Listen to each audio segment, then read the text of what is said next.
Olá, doutores, olá, doutoras, amigos.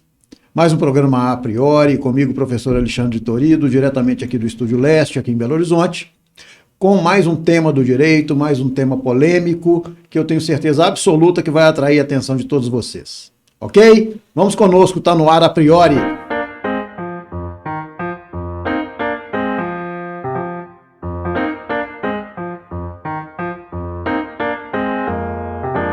Muito bem, doutores, doutoras, amigos do programa A Priori.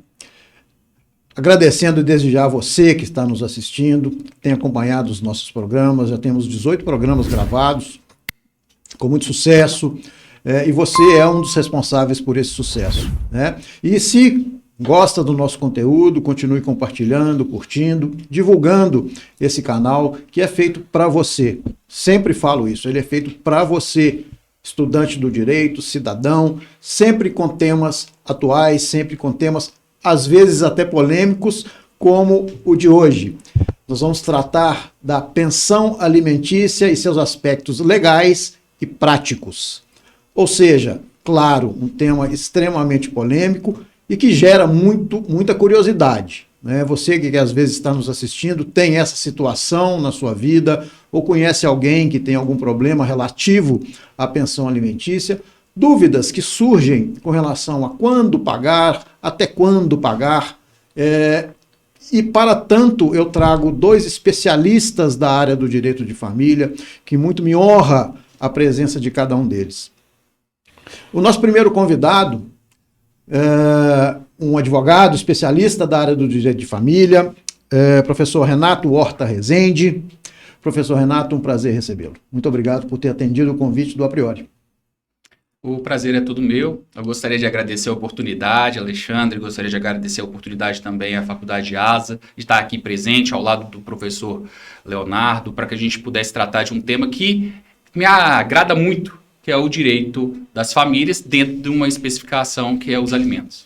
Muito bem, eu vou me permitir ler o currículo do professor Renato, mestre especialista em Direito, professor de pós-graduação da PUC-MG e, principalmente, advogado, né? É a nossa profissão.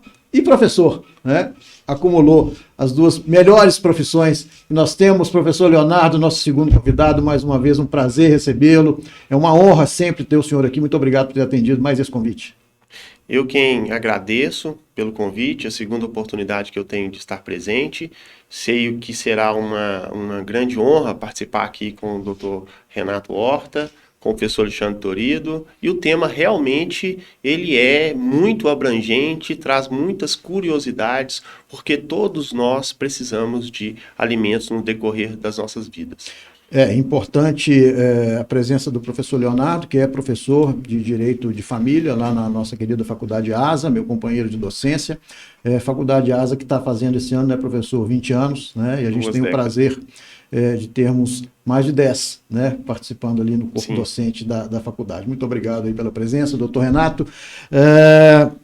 Pensão alimentícia, como eu disse no começo do nosso bate-papo, dessa introdução, é um tema polêmico, que às vezes as pessoas acham que existem definições objetivas com relação à pensão alimentícia, ao valor, aos percentuais, mas num primeiro momento eu acho importante nós trazermos a conhecimento o que é a pensão alimentícia no âmbito familiar, né? Nós estamos esse programa é exclusivamente para a gente falar sobre essa questão da pensão alimentícia no âmbito familiar, e a gente precisa, como eu disse, inicialmente, entender o que é a pensão, qual que é a sua natureza, quem é que tem o direito a essa pensão. E eu queria, professor Renato, que o senhor falasse alguma coisa nesse sentido, para a gente começar a bater um papo sobre isso. Joia. A pensão alimentícia, ela é uma prestação periódica, e ela pode se dar em pecúnia ou in natura. Quando a gente fala a respeito de pensão alimentícia, a gente está falando de um tipo específico, que é aquele pago em pecúnia. Ele poderia ser pago em utilidades. Um pai ou uma mãe poderia oferecer para o filho o pagamento de uma faculdade, por exemplo, ou então o pagamento de um aluguel. É uma forma de pensionar. E essa pensão ela sempre vai ser devida quando aquela pessoa que necessita não tem capacidade de, por si só, se manter. Então ela precisa de um complemento ou então de uma ajuda integral para que ela consiga se desenvolver, sendo ela menor ou até mesmo maior, recebendo um auxílio de alguém que vai estar obrigado ou alguém que é um devedor de alimentos. Professor Leonardo, essa questão de quem precisa receber, e que a gente vai entrar daqui a pouco na questão processual, eu acho importante a gente falar também. Com certeza, dentro do que o Dr. Renato Horta nos disse, os alimentos, ele é um instrumento de afirmação da dignidade da pessoa humana. Não existe a mínima possibilidade de alguém sobreviver sem dignidade humana. Nós precisamos de afirmar a dignidade humana assegurada constitucionalmente. Mas nós precisamos de ter em mente que existem duas dignidades a serem asseguradas. Tanto daquele que paga os alimentos, quanto daquele que recebe os alimentos. Tanto o credor quanto o devedor, eles devem ter uma dignidade assegurada. E para isso, o juiz, na hora de fixar o valor da pensão a ser paga, ele leva em consideração um trinômio: a possibilidade, a necessidade e a proporcionalidade. Dentro disso, nós poderíamos imaginar como se fosse uma balança, colocaríamos de um lado a necessidade de quem está pedindo os alimentos, do credor dos alimentos, e a possibilidade de quem é o devedor, de quem paga estes alimentos. E temos uma proporcionalidade para tentar equilibrar essa balança. Então, quando quem pleiteia os alimentos é uma pessoa menor de idade, ou, ainda que maior, incapaz, ela tem a necessidade de fazer prova tão somente do que ela precisa, do valor que deve ser pago alimentos. Porque a necessidade, o fato de ela precisar de alimentos, isso já é presumido. Mas como calcular esse valor? É através dessa possibilidade de necessidade e proporcionalidade. Então, do lado aí do prato dessa balança da necessidade, nós vamos colocar qual que é a idade dessa criança. Qual é a condição de saúde dela? A escola é pública? A escola é particular? Ela tem plano de saúde? Do outro lado, isso são exemplos, né? Do lado da possibilidade, nós vamos verificar, por exemplo, se o pai, ele tem um bom salário, se ele tem outros filhos, se ele tem uma outra família, qual é a condição de saúde dele, e surge uma multiplicidade de fatores para que o juiz, em cada caso concreto, determine o valor a ser pago a título de alimentos. Ok? Perfeita essa colocação com relação a cada caso é um caso, né? Porque não tem como efetivamente a gente dizer para quem está nos assistindo, a pensão alimentícia é X%, o juiz vai definir se você ganha, independente de quanto você ganha, ele vai te aplicar 30% do seu salário. Isso não é uma realidade. Pode acontecer? Pode, mas não é uma realidade, né? E sempre tem aquela situação bem prática. Pensão é muito para quem paga e pouco para quem recebe, né, professor Renato? Falando em termos de processo, né, a pessoa que postula uma pensão alimentícia ou para si ou para o seu filho menor, aprova no processo, né? Como é que ela deve ser feita e como que o juiz considera isso para fins de determinação de um valor específico? Ok. Como o professor Leonardo já nos disse, a gente tem que observar aqui se a gente está falando de um dever ou uma obrigação. O dever ele vai estar sempre relacionado com a questão do poder familiar. E ele é sempre presumido para aquele que precisa, se a gente estiver falando do menor. Aqui a gente tem a presunção de que ele necessita. O que falta provar é quanto.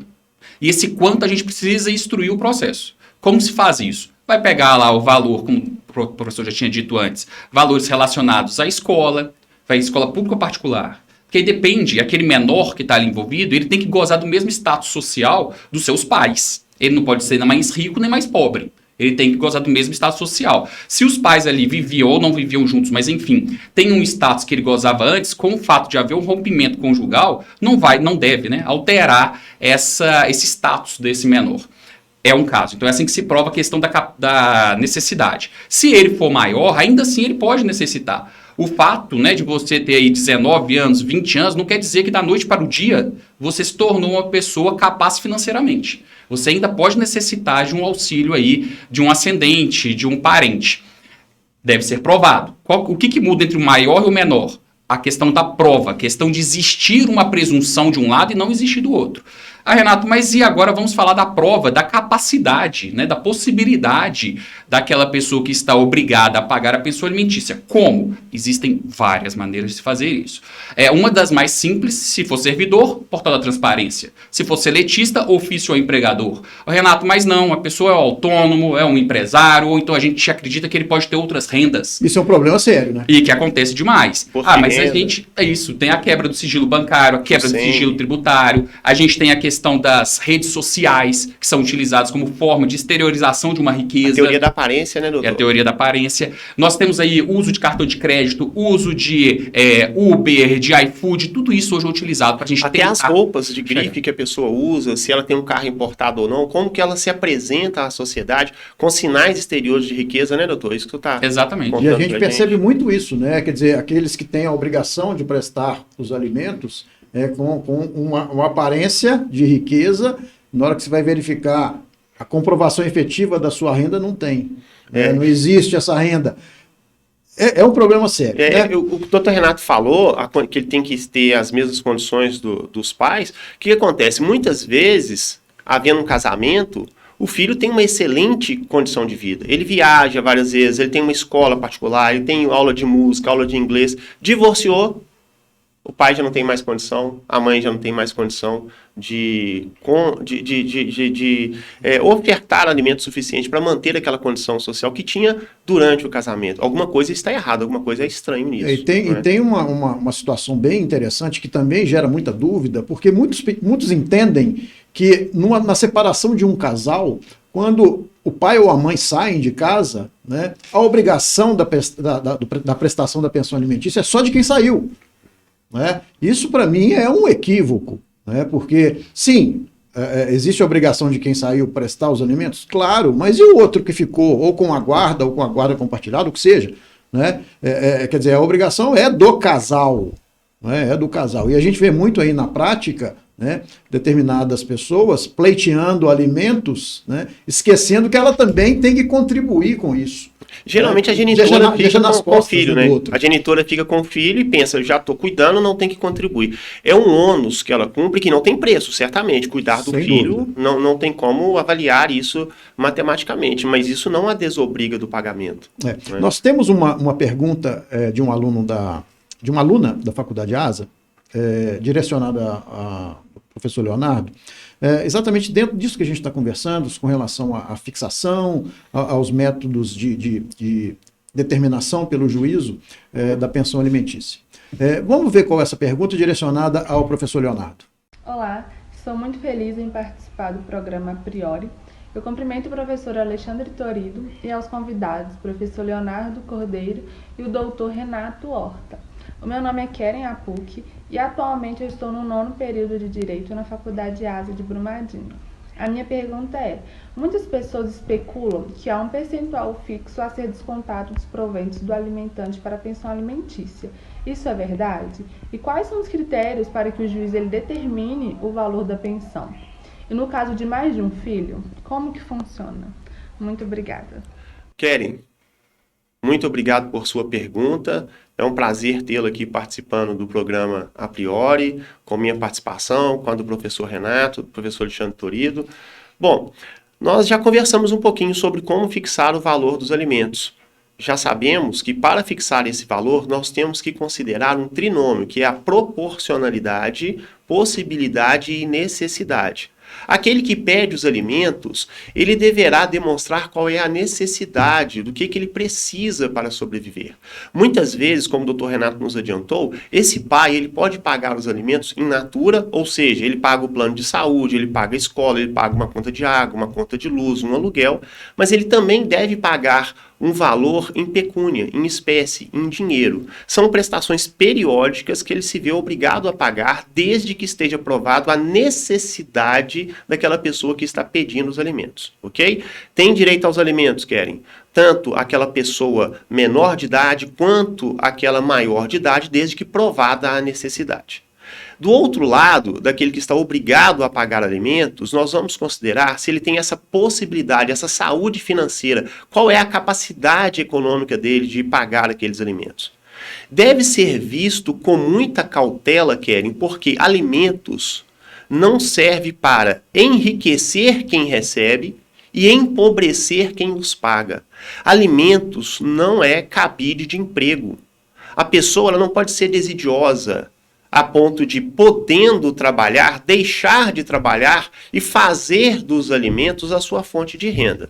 Ok, Keren? Espero ter lhe respondido aqui de maneira adequada. A questão agradeço a Keren pela pergunta, pela participação. Ela falou também sobre a questão dos filhos, né, doutor Renato?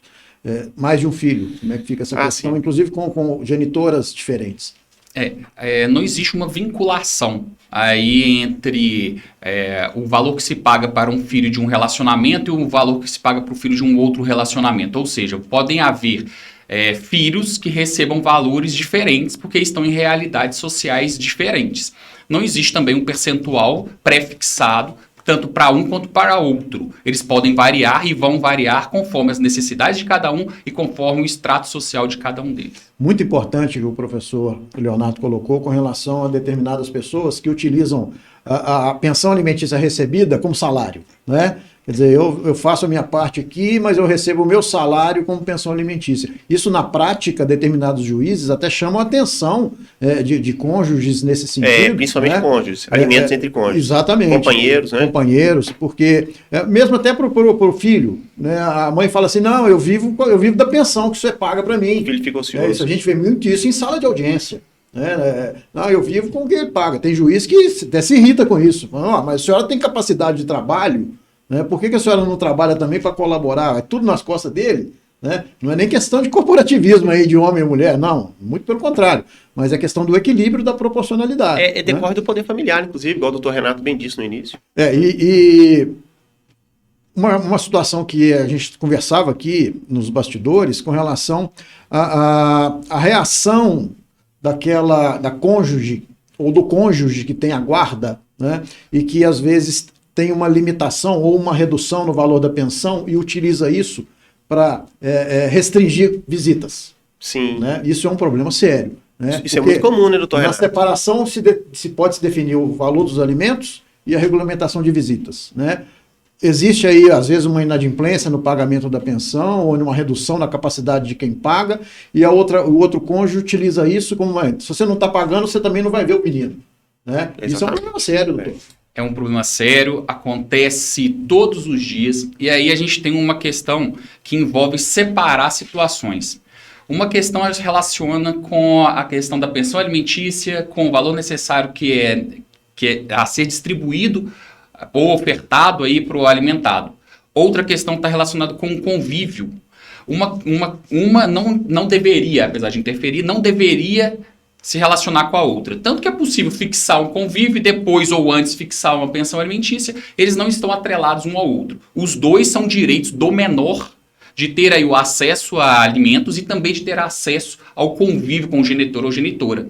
Ele tem o direito a isso. E tem uma questão, enquanto os alimentos, ele vai ali auxiliar aquele menor ou mesmo maior no seu desenvolvimento biológico, natural, de alimentar mesmo, e até mesmo questões relacionadas a estudo, ao desenvolvimento psicológico, o acompanhamento, a convivência com os dois genitores também traz a ele o melhor conforto, o melhor desenvolvimento psicológico. Então, o fato de vincular uma coisa a outra, além de a gente acabar atribuindo ao menor ou ao mesmo ao maior uma situação de ser um objeto, já que para vê-lo tem que pagar para isso, né? O ser humano ele está acima disso. Nós temos ainda esse prejuízo que pode ser causado ao desenvolvimento psicológico dessa criança. Fora que pode ser, inclusive, uma causa de alienação parental, né? Certamente. Com certeza. Inclusive, foi objeto de um dos nossos programas aqui anteriores, a gente falou muito sobre isso. Né? Então, o doutor Renato está dizendo então, que não pode proibir o direito do pai visitar o filho caso ele não esteja pagando os alimentos. Até mesmo porque isso seria um exercício arbitrário. Por que é um exercício arbitrário? Porque você tem os mecanismos próprios para se cobrar os alimentos. Uma execução patrimonial e até mesmo a possibilidade da prisão. Não é? Então não justifica. Isso é um direito da criança também, de ter o pai em sua companhia e irá causar certamente sérios prejuízos emocionais, psíquicos a essa criança. Outro ponto que dentro da pesquisa, para a gente definir o tema do programa de hoje, foi uma dúvida que surge muito. Até quando esses alimentos são devidos pelo alimentante? Muita gente fala até o final da faculdade, até os 18 anos, até 22 anos, até 100 anos. Ou seja, qual que é, professor Renato, essa situação aí de até quando pagar? Então, retornando aqui à fala do professor Leonardo, a gente tem aí, para o pedido, um binômio para fixação um trinômio, né? Nós temos, então, para o requerimento a necessidade e possibilidade, o juiz também vai observar a proporcionalidade na hora da sua fixação. Enquanto existirem esses elementos juntos, pode continuar a perdurar a obrigação alimentar. Ou seja, o fato da pessoa já ser maior não significa que ela não necessita. Temos que avaliar caso a caso. Ah, Renato, mas eu já ouvi falar que é até concluir um ensino técnico, ou então até concluir um ensino superior, porque o objetivo é que os pais forneçam aos filhos uma forma de angariar no futuro uma situação econômica independente. Sim, é um parâmetro, mas ele por si só não. O que eu estou querendo dizer? Terminou a faculdade, aquela pessoa que está obrigada, ela está automaticamente dispensada de prestar alimentos? Não. É necessário um processo judicial onde vai ser ouvida a outra parte, porque pode existir, em razão de alguma circunstância, uma incapacidade para que aquela pessoa desenvolva uma atividade remunerada. E em razão disso, a necessidade persiste. A necessidade persistindo, a possibilidade também, continua a obrigação alimentar. E sem falar que o direito é quem tem que adaptar a vida, não é a vida que tem que se adaptar ao direito. Hoje nós temos realidades diferentes. Você, com um curso de segundo grau, um curso profissionalizante, muitas vezes não consegue se ingressar no mercado de trabalho. Há profissões que exigem um período muito longo de estudo, por exemplo, medicina, salvo engano, 8 anos. Há profissões que você precisa de ter uma pós-graduação para ingressar em um mercado de trabalho. Então, nestes casos, deve continuar sim pensionando. Alguns comentam que seria até 24 anos, por uma analogia à questão relacionada à legislação do imposto de renda, mas como o doutor Renato bem disse, é caso a caso, cada situação vai depender para que o juiz determine ou não a suspensão, a exoneração do pagamento. A idade por si mesmo não é causa automática da obrigação alimentar. Completei 18 anos? Ok. Tenho a capacidade civil? Tenho. Mas não quer dizer que eu tenho capacidade de me manter sozinho. Muitas vezes, né, doutor Renato, doutor Alexandre, o filho está recebendo um valor de alimentos, agora ele é maior de idade, portanto ele pode ingressar no mercado de trabalho, mas não ganha o suficiente. Daí nós podemos exigir alimentos complementares, apenas para auxiliar, complementar no ganho dele, que é pouco para sua manutenção. A gente pode perceber aí que é um tema realmente muito complexo, né, e que a gente não pode generalizar, cada situação é uma situação, é o que está sendo colocado aqui. Claro, existem parâmetros, existem meios processuais, existem provas que devem ser feitas, mas é muito polêmico, né? Eu queria agradecer bastante, só fazendo um corte aqui, a nossa parceira, Faculdade ASA de Brumadinho, que nesse ano de 2021 completa 20 anos. Eu faço parte do corpo docente com muito orgulho, sempre falo isso, muito orgulho de participar de uma equipe de professores muito bacana, muito competente, e o professor Leonardo, aqui ao meu lado, faz parte desse corpo docente, e professor Leonardo, Faculdade ASA é um lugar muito gostoso de trabalhar. É um lugar, sobretudo, que tem um ambiente familiar. Ali nós conhecemos todos os professores, todos os alunos pelo nome. Ali, o aluno da Faculdade ASA, ele não é só mais um. Ele é um ser humano chamado pelo nome. Nós conhecemos algumas particularidades, temos condição de auxiliá-los de maneira muito mais próximas. E é uma instituição já de 20 anos. Então não é uma instituição que começou ontem. Está consolidada, Está né? consolidado no mercado.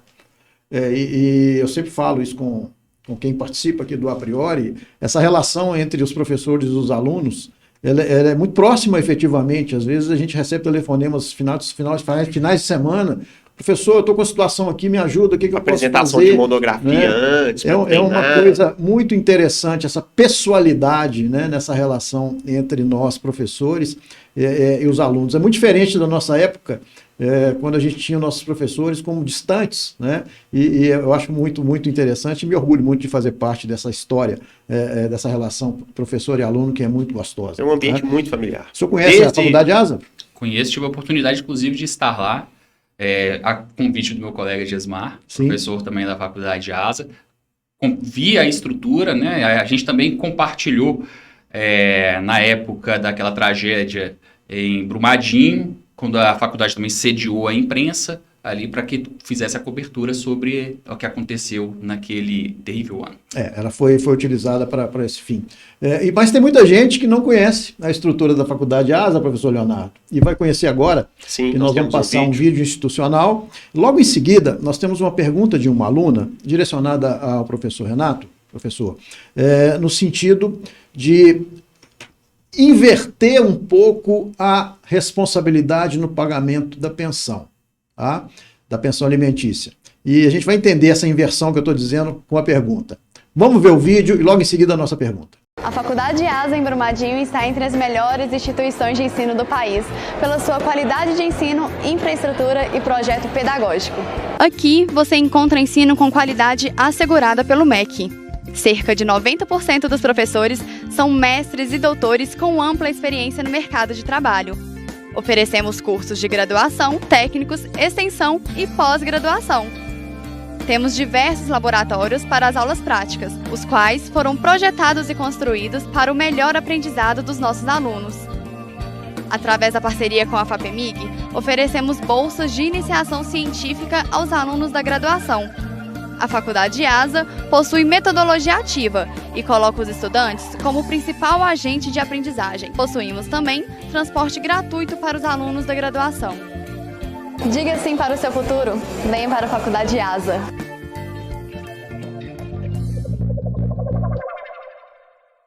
Olá a todos que estão nos assistindo. Meu nome é Ana Paula, sou aluna do 5º período de Direito na Faculdade ASA. Quero agradecer, pela oportunidade, cumprimentar em especial o professor Alexandre Torido. Quero cumprimentar também aos convidados Leonardo Cordeiro e o Dr. Renato Horta.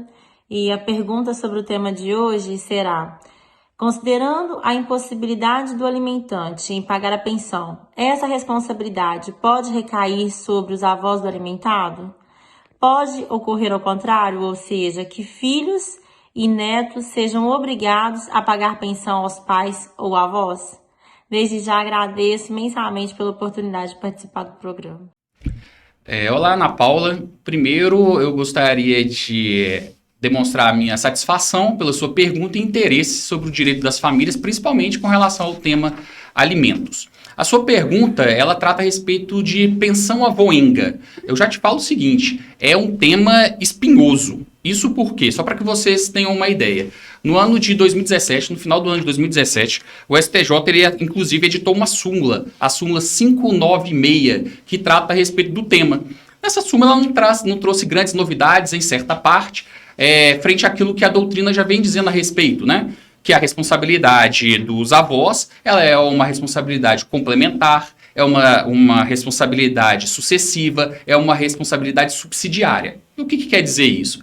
Quer dizer que para eu chamar os avós a responder, primeiro eu tenho que esgotar os pais. Então, os pais não devem ter ou não uma capacidade completa ou parcial para sustento aí dos menores. Então, eu chamaria os avós. Eu não posso chamar direto os avós. Então, eu tenho que passar primeiro por essa fase. Justamente porque é uma obrigação subsidiária. E por que ela é complementar? Porque ela não é uma nova pensão. Ela vai completar aquilo que falta. Então, ela é complementar. Qual que é o problema dessa súmula? Essa súmula, lá no finalzinho dela, ela diz assim, que obrigação, então só vai acontecer, né, subsidiariedade, quando não houver a capacidade completa ou parcial dos pais, no plural. E aí, quando ela coloca no plural, a gente pode entender que pode vir a existir uma questão complicada. Qual seja, imagine que o genitor, ele não tem possibilidade realmente nenhuma, mas a genitora tem. Então, será que a gente vai ter que liquidar ela? A gente vai ter que deixar essa genitora à míngua para que então eu possa cobrar esses valores dos avós? Essa é a primeira questão. Na maioria das vezes não está sendo aplicado dessa forma a súmula do STJ. Outra questão, olha, é o genitor que não está pagando a pensão. Eu tenho que chamar os pais maternos, os avós, né? Os avós maternos e paternos? Ou eu tenho que chamar apenas os avós paternos, porque é ele que não consegue cumprir com a sua obrigação ou dever alimentar.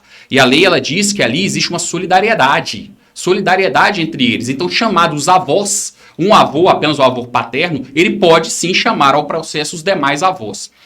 Outra questão, também interessante, relacionada à mesma pergunta, só que invertida, que é no sentido de que os avós ou os pais poderiam pedir pensão aos filhos ou aos netos, e aí a fórmula ela é basicamente a mesma, né? Se pode os netos pedirem para os avós poderiam pedir para os netos, mas antes tem que passar pelos pais, lembre-se, subsidiária.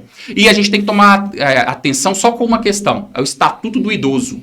Porque na questão do Estatuto do Idoso, não existe, apesar de existir, né, uma solidariedade ali entre os filhos ou entre os netos, eles não podem chamar ao processo o outro irmão ou o outro neto. Isso por quê? Para trazer uma simplicidade. São menos pessoas ali envolvidas naquele processo e ele vai ser então muito mais simples. Isso dá uma celeridade maior, uma eficácia maior. Existe crítica com relação a isso? Existe. Por que só aos avós? Sendo que como menor, eu tenho um vulnerável ali também.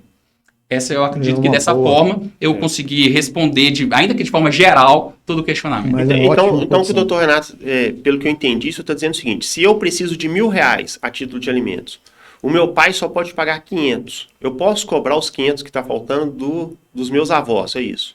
Depende do seguinte, o que a gente Ficou provado que o meu pai só pode pagar 500 e que eu preciso de 1.000. Entendi. Depende. Vou te falar porque depende. A gente tem que entender que o menor, a gente está pensando no menor aqui, ele tem que gozar do mesmo status social do pai. Ou seja, eu tenho o meu pai que é rico. Meu filho não é filho do meu avô, é meu filho. Coisa óbvia, né? Mas ele é meu filho, então ele tem que gozar do meu status social. Mas imagine que eu não tenho nem o básico para dar para esse menor. Aí você fala assim, poxa, Renato, mas aí essa pessoa vai ficar completamente desguarnecida. Então os avós vão completar isso. Não com o status social deles, mas observando o meu, Renato, status social. Se eu não tenho nada para dar para o meu filho, alguma coisa tem que ser oferecida. Então os avós vão dar, mas não baseado no status social deles. No meu. Então não quer dizer que o devedor de alimentos, se ele for rico, não quer dizer que aquele que precisa dos alimentos vai receber um valor muito, muito gratificante, muito alto. Ele deve gozar do mesmo status. Eu vou dar um exemplo que eu dou em sala de aula. Eu não sei qual é a remuneração efetiva do jogador de futebol Neymar Júnior, mas sei que ele possui um filho. Agora, imagine se um juiz fixasse, apenas a título de exemplo, 30% dos rendimentos dele. Aí eu te pergunto, também não sei a idade do filho dele, vamos chutar uma idade, 5 anos. Será que um filho precisaria de uma renda compatível a 30% do que Neymar Júnior recebe? Seria um enriquecimento sem causa dessa criança. Então, não, ele pode gozar de um bom status social, até semelhante ao do pai, porque ele vai ter um valor considerável a receber, mas não um valor tão alto. Sim. Porque a gente deve manter a questão do status social. Por isso também é o que o senhor tinha dito a respeito de não existir um percentual. E nessa questão dos alimentos invertidos, do pai poder cobrar do filho, existe então, eu poderia dizer que o credor de hoje pode ser o devedor de amanhã. Sem dúvida. Porque hoje eu sou credor, mas amanhã eu posso estar em minha condição de ter que pagar ao meu pai os alimentos. O professor Renato colocou aí o exemplo do Neymar Júnior, que claramente tem a condição bem interessante, né, de prestar alimentos, mas o que gera muita dúvida e até revolta, principalmente de algumas pessoas que podem estar nos assistindo, olha, quem tem que pagar pensão tem condição de pagar, ele tem dinheiro, ele tem um patrimônio, isso não está nada em nome dele, mas ele só anda em carro importado, só viaja aí para bons hotéis, boas praias, e ele paga uma mixaria de pensão alegando que não tem dinheiro, né? Quer dizer, isso acontece? E acontece muito. Né? Infelizmente acontece muito. Teoria da aparência. Né? A teoria da aparência. Acontece demais. Né? E as pessoas ficam, às vezes, assim, então a justiça não serve para nada. Né? Meu filho precisa receber aí R$2.000, o pai dele gasta fortuna aí de dinheiro com mulheres, com viagens, com finais de semana, e só paga para o meu filho 500. Né? Isso está errado, sim, mas é questão que caso a caso, processual. Né?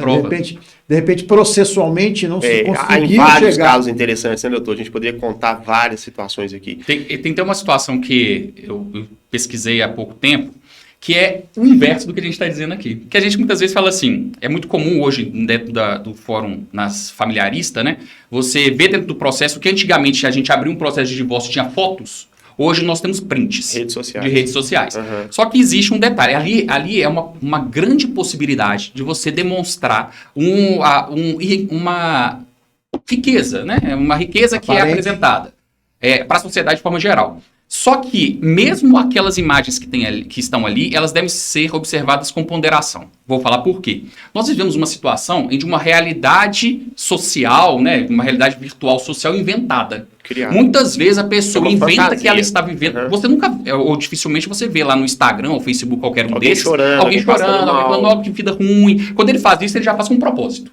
Então ele cria, ele encena a sua própria vida ali. Então a gente deve considerar? Deve. Com ponderação. Ou seja, não é só aquela foto da pessoa viajando em um iate que vai dizer que ela é milionária. Às vezes ela ficou a vida inteira dela para comprar aquele bilhete.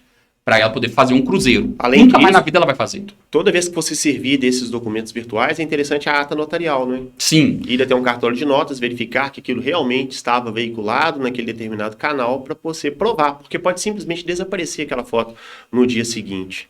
Tem que ser e todas as provas, certamente, elas têm que ser submetidas ao contraditório e ampla defesa, exatamente para poder verificar se é verdade aquele fato ali apresentado. Nicolau, é injusto. Em algumas situações é injusto. Nós tivemos casos no escritório em que quebrou-se o sigilo e apareceu a fatura do cartão de crédito, havia compra de joias de 15 mil reais, 20 mil reais, e o pai se negando a pagar 700 reais, pouco menos de um salário mínimo para o pai. Eu queria, professor Leonardo, só mudar um pouquinho, porque a gente já está chegando ao final aí do nosso tempo, do programa, falar um pouquinho, não pagar, mas se desonerar desse pagamento, ou seja, processos de revisão e até de exoneração dos alimentos. Né? A gente viu em época de pandemia, né?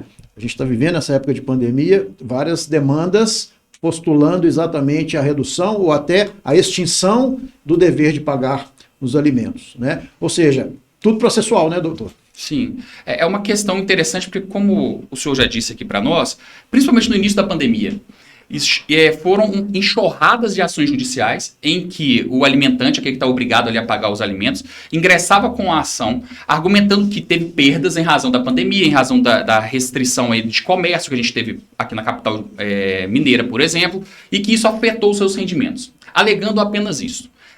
Olha, a pandemia, ela afeta a todos. A gente tem que observar o seguinte, se a gente tem um necessitado e a gente tem uma pessoa que ela é capaz de pagar, ainda que ela tenha sofrido alguma perda, esse necessitado que não é dado a ele a possibilidade dele ingressar no mercado de trabalho, um menor, por exemplo, ele vai continuar necessitando. Então, se está difícil para esse aqui que está pagando, imagine para aquele ali que está recebendo. Então, a gente, em razão da pandemia, poderia eventualmente se comprovar a perda, porque teve gente que teve ganho. Teve gente que passou a ganhar mais com a pandemia, né? Então, assim, tem que comprovar que houve uma perda. Então, a gente vai cair naquela história do trinômio que o doutor Leonardo passou aqui pra gente. A gente cai naquela ideia do trinômio, consigo provar que houve a redução da minha capacidade, ainda que tenha sido mantida a necessidade, para tentar reduzir. Eventualmente, a depender do caso, a gente pode conseguir provar que essa pessoa que não necessita mais, então, conseguir a exoneração. Veja que é caso a caso, prova a prova. Sem prova, você não ganha processo. Não existe, como eu digo para meus alunos, causa-ganha. Isso não existe. Não é o que você sabe, é o que você consegue provar. Exatamente. Não, e com detalhe, né? E nós não temos só a questão da exoneração, né, doutor? Nós temos a questão de exonerar, que é parar de pagar por completo, a questão de minorar, que é diminuir o valor dos alimentos, porque, afinal de contas, aquele que necessita dos alimentos, a própria vida faz com que ele tenha necessidade diferente, enquanto ele é criança, enquanto ele é adolescente, e tem também a possibilidade de majorar, de elevar, aumentar o valor dos alimentos. Por exemplo, hoje eu recebo os alimentos, sou saudável, amanhã eu descubro uma doença, tenho gastos elevados, certo? Então pode acontecer. E voltando um pouquinho à pergunta lá da Keren, quem está obrigado, né, a pagar os alimentos, nós sabemos que o Código Civil definiu que a obrigação alimentar ela está presente na linha reta, descendente e ascendente, ou seja, filhos, ascendentes, e somente até o segundo grau colateral. O seu irmão, ele é seu parente colateral de segundo grau, tá? Então, você, como irmão, pode ser obrigado a pensionar o seu irmão. Passados dessas colateralidades, terceiro grau, quarto grau, a gente já entende que não seria possível se cobrar alimentos. A jurisprudência mais antiga, ela possibilitava, sim, cobrar alimentos de tios, sobrinhos. Atualmente, isso tem sido bastante combatido pelo tribunal. E é importante a gente, com relação a essa questão da exoneração, não é porque eu perdi o emprego, não é porque foi reduzido o meu salário, que eu tenho que parar de pagar, né? pedido de revisão, pedido de exoneração deve ser feito judicialmente, declarado pelo juiz. Nós temos uma consequência gravíssima da inadimplência da pensão alimentícia, que é a prisão civil. Exato.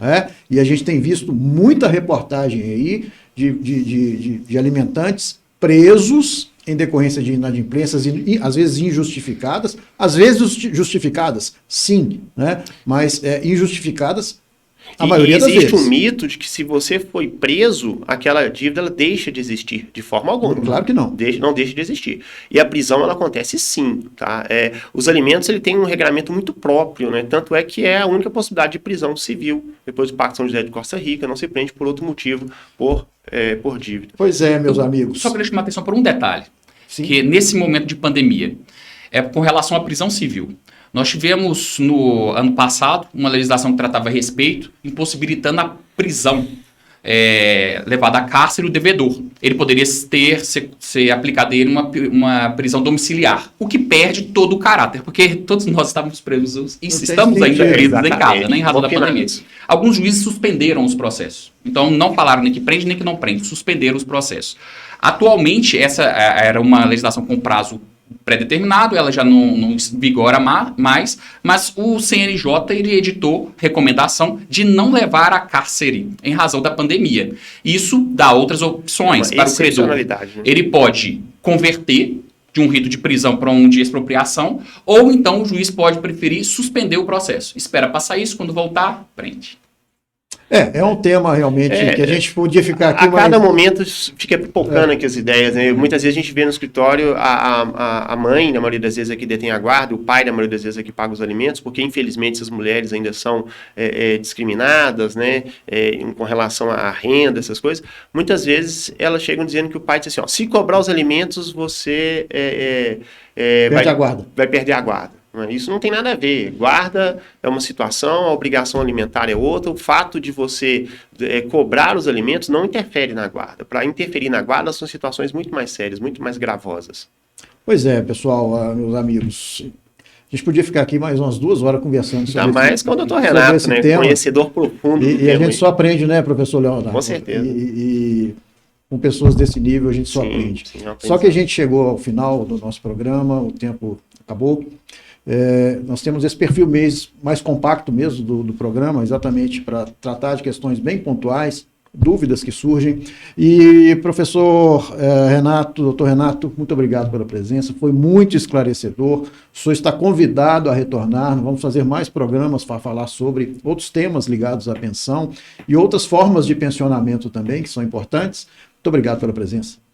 Eu que gostaria de agradecer, agradeço muito a oportunidade, agradeço o bate-papo descontraído, a gente trocou ideias aqui. Eu acho que foi algo que vai ser muito proveitoso para a sua audiência e também para todas as pessoas aqui que eventualmente forem compartilhar esse vídeo, porque ele traz informações aqui que são importantes para o dia a dia. Isso é o que acontece lá fora, todo dia. É o que acontece no meu escritório, é o que acontece no escritório do doutor, é o que acontece com a vida do seu vizinho, pode estar acontecendo com você agora. Então, a melhor solução é ter conhecimento, para que você tome as atitudes corretas. E se, por acaso, tiver alguma dúvida, consulte o advogado.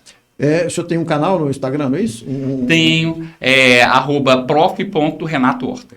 Perfeito, vai aparecer na tela aí para quem está nos vendo. Professor Leonardo, mais uma vez, muito obrigado, sempre contribuindo aí com o seu conhecimento, com a sua calma ao falar, mas sempre muito pontual. É muito bom estar com o senhor.